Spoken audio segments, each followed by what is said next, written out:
12, 13 సంవత్సరాలు కోర్టుకు పోకుండా మెయింటైన్ చేసేట్రా అంటే అది అసలు రికార్డు బ్రేక్. తిని బెయిల్ రద్దు చేసే అంత వచ్చిందిరా అంటే దాంట్లో గ్రావిటీ ఆఫ్ అఫెన్స్ చూస్తారు. అక్కడ వాడిని చంపారు, ఇక్కడ ఈయన చంపారు, వాడు జైల్లో ఉన్నాడు, ఈడు జైల్లో ఉన్నాడు. ఇది తప్పితే డెవలప్మెంట్ ఎక్కడా లేదు. స్టేషన్ మెట్టెక్కి లోపలికి వెళ్ళిపోతావా, అయిపోయింది నీ కథ. మీ పేరు బాబాయ్? నా పేరు శ్రీనివాసులు. ఏం చేస్తారు బాబాయ్? నేను రైల్వే రిటైర్మెంట్. ఎలా ఉంది బాబాయ్ ఓవరాల్గా ఈ చంద్రబాబు గారి పరిపాలన? అసలు మీరు అనుకున్నట్లుగా చేస్తున్నారా? చంద్రబాబు నాయుడు ఈ 15 నెలల్లో సస్యశ్యామలంగా ఉంది. చేయాల్సిన పనులన్నీ చేస్తున్నారు. డెవలప్మెంట్ ఉంది. అదేవిధంగా చేయాల్సినటువంటివి పేదలకు చేయాల్సిన పనులన్నీ చేస్తున్నారు. కాకపోతే అక్కడక్కడ ఇడుసుపరుసు ఎక్కడో ఒకడు ఉంటుంది. అయినా గత ప్రభుత్వం మాదిరి వీళ్ళు లేరు. గత ప్రభుత్వంకి ఇక్కడికి టాలీ చేసి చూస్తే ఈ ప్రభుత్వం అక్కడి నుంచి ఇక్కడికి 90% మేలు. ఎందుకంటే గత ప్రభుత్వంలో ఎప్పుడు పేపర్ చూసినా, ఎప్పుడు టీవీ చూసినా అక్కడ వాడిని చంపారు, ఇక్కడ ఈయన చంపారు, వాడు జైల్లో ఉన్నాడు, ఈడు జైల్లో ఉన్నాడు. ఇది తప్పితే డెవలప్మెంట్ ఎక్కడా లేదు. కాకపోతే చేసినటువంటి శంకుస్థాపనలే ఈయన మళ్ళీ చేస్తుంటాడు జగన్ గారు. ఇక అది ఒక్కటే తెలిసింది, కానీ ఆయనకి డెవలప్మెంట్ అనేది ఆయన చరిత్రలో లేదు, ఆయన డిక్షనరీలోనే లేదు. ఇప్పుడు 12, 13 సంవత్సరాలు కోర్టుకు పోకుండా మెయింటైన్ చేసేట్రా అంటే అది అసలు రికార్డు బ్రేక్. మన భారతదేశంలోనే బెయిల్ మీద 12 సంవత్సరాలు ఉన్న వ్యక్తి ఒక్కడు కూడా ఉన్నాడు. కానీ ఈరోజు వచ్చారు. మరి ఇప్పటికైనా కానీ త్వరితగతిన ఆ కేసులు బయటికి తీసి వాటికి కావలసినటువంటి మెటీరియల్ చేకూర్చి ఆల్రెడీ మీ కాడ ఉన్నాయి, మీరు దాన్ని ఇమ్మీడియట్గా ఇంపోజ్ చేసి పనిష్మెంట్ తీసుకుంటే ఈ ప్రభుత్వము ఎంతో మేలు చేసినట్టుంటుంది. అంటే బాబాయ్ వైసీపీ వాళ్ళు మాట్లాడుతున్నారు, జగన్మోహన్ రెడ్డి గారి మీద అక్రమంగానే కేసులు పెట్టారు, అసలు ఆయన ఏమీ చేయలేదు. వైఎస్ రాజశేఖర ఉన్నప్పుడు బతుకున్నప్పుడు జగన్మోహన్ రెడ్డి మంచోడు, వైఎస్ రాజశేఖర చనిపోయిన తర్వాత జగన్ చెడ్డోడు ఎలా అయ్యాడని చెప్పి వైసీపీ వాళ్ళు మాట్లాడుతున్నారు. వైఎస్ రాజశేఖర రెడ్డి ఉన్నప్పుడే నీకు వ్యాన్పిక్ భూములది వచ్చింది, ఆయనతోనే స్టార్ట్ అయింది. స్టార్ట్ అయిన తర్వాత నువ్వే మీ తండ్రిని అడ్డం పెట్టుకొని ఇంకా ఎక్కువగా ఇచ్చేసావు. కానీ మీ హయాంలోనే ఐపీఎస్లు ఐఏఎస్లు జైలుకి పోయారు, ఈ హయాంలో ఎక్కడ పోలా. కాబట్టి మీరు చేసేదేంటి, వాళ్ళు ఒక కేసు డిటెక్ట్ చేస్తే ఆ కేసుకు కావలసినటువంటి ఈ అన్ని మెటీరియల్ వాళ్ళు జత చేసి కోర్టులో సబ్మిట్ చేస్తే వాళ్ళు రిమాండ్కి పంపిస్తారు. ఇప్పుడు ఈ రిమాండ్కి పంపించింది ఒకటిదే అక్రమ కేసులు అంటే అవన్నీ కోర్టులో తేలుతాయి. అక్రమ కేసులో, నిజం కేసులో ఈడీ అటాచ్మెంట్ చేసింది. ఎందుకు చేస్తుందండి ఈడీ అటాచ్మెంట్? వాళ్ళకేమో ఇదే నీ మీద కోపమా? లేదు కదా. ఈడీ అటాచ్మెంట్ చేసింది. ఇప్పుడు ఆ చెవిరెడ్డి భాస్కర్ రెడ్డి కూడా అటాచ్ చేసింది.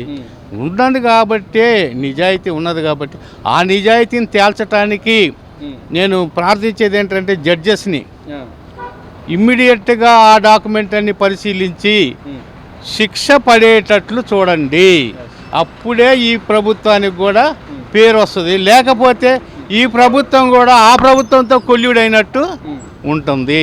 మరి జగన్మోహన్ రెడ్డి గారు ఏదైతే వాళ్ళ నాంపల్లి కోర్టుకి హాజరవుతున్నారు, ఆ హాజరైతే టైం షెడ్యూల్లో కూడా 11:30 నుంచి 12:30 దాకా ఉంటాను కోర్టు సమయంలో అని చెప్పి ఆయన ఆ టైం షెడ్యూల్లో కేటాయించడం. కానీ అసలు ఏం చెప్తున్నారు జగన్మోహన్ రెడ్డి? న్యాయ వ్యవస్థలో కూడా మ్యానిపులేట్ చేసి నేను ఆ టైంలోనే ఉంటాను, ఆ టైంలో మీ ఇష్టం ఏది వాయించుకుంటారు వాదించండి అని చెప్పి అలా చేస్తున్నారు అనుకోవచ్చు. అలాగేంటి అదే జగన్మోహన్ రెడ్డి అసలు సామాన్య మానవుడు. జడ్జెస్ని మెయింటైన్ చేసి వాళ్ళకి వార్నింగ్ ఇచ్చేటట్లు మాట్లాడుతున్నారంటే ఇతని వెనక ఎవరు సపోర్ట్ చేస్తున్నారు? నీ డబ్బు సపోర్ట్ చేస్తున్నారా, లేక పొలిటికల్ లీడర్ సపోర్ట్ చేస్తున్నారా? ఎవరు చేస్తున్నారో ముందు జడ్జి గారు అది ఇన్వెస్టిగేషన్ చేయాలి. జడ్జి గారికి ఈయన అల్టిమేటం ఇటువంటి నేను ఉంటాను, అరగంట ఉంటాను, పావు గంట ఉంటాను, నువ్వెవరండి? లోపల కోర్టులోకి పోయిన తర్వాత వాదనలు ప్రతివాదనల తర్వాత అన్నీ చూసిన తర్వాత వాళ్ళు తీసుకుంటారు టైము. అంతేగాని నువ్వు వాళ్ళకి అల్టిమేటం ఇస్తే నేను ఉండను. అసలేంటి అసలు రాజ్యాంగం ఎట్లా పోతుంది? డాక్టర్ బిఆర్ అంబేద్కర్ రాసిన రాజ్యాంగాన్ని మడిచి తుడిచి అవతల బారేసావు. అసలు నువ్వు అర్హుడివే కాదు, పొలిటికల్కే అర్హుడు కాదు. నువ్వు రాష్ట్రాన్ని పరిపాలిస్తున్నావు అంటే నువ్వే నేరస్తుడివి. రాష్ట్రాన్ని ఏం పరిపాలిస్తావు, రాష్ట్ర ప్రజలకు న్యాయం ఏం చేస్తావు నువ్వు? నీ వల్ల కాదు. అందుకని ముడుచుకొని ఇక గతంలో 151 సీట్లు ఇచ్చారు కదా జగన్కి. అది గతంలో 150 సీట్లు ఎట్లా ఇచ్చారంటే వాళ్ళ తండ్రి చనిపోయాడు, నాకు తండ్రి లేడు, ఆ తర్వాత చిన్నాయన్ని నరికేశారు. ఇది నారాసుర శక్త చరిత్ర. వాళ్ళ జన్మ వాళ్ళందరూ కూడా చంపి ఎదుటి వాడి మీద వేసే అలవాటే వాళ్ళకి. కాబట్టి అది ఇప్పుడు కాదు, రాజారెడ్డి కాడి నుంచి కూడా ఎవరిని చంపినా కానీ ఉన్న వాళ్ళ మీద వేసి రుద్దుతారు. వాళ్ళకు ఉన్నటువంటి బుద్ధి అది. సరే, అది తేల్చాల్సింది ఎవరు? జడ్జిలు, లాయర్లు.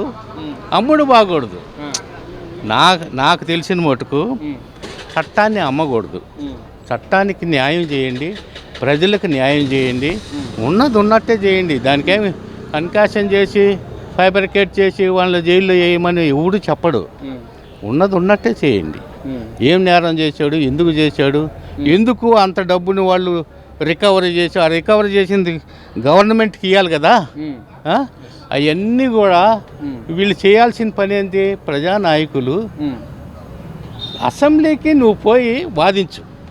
నేనేం తప్పు చేయలేదు, నా మీద కన్కాషన్ చేసి వీళ్ళు కేసులు పెట్టించారు, అక్కడ వినిపించు. నువ్వు నీ కాన్స్టిట్యూషన్లో నిన్ను గెలిపించిన ప్రజలు ఎదురు చూస్తుంటారు అసెంబ్లీలో మా నాయకుడు ఏం చేశాడనేది.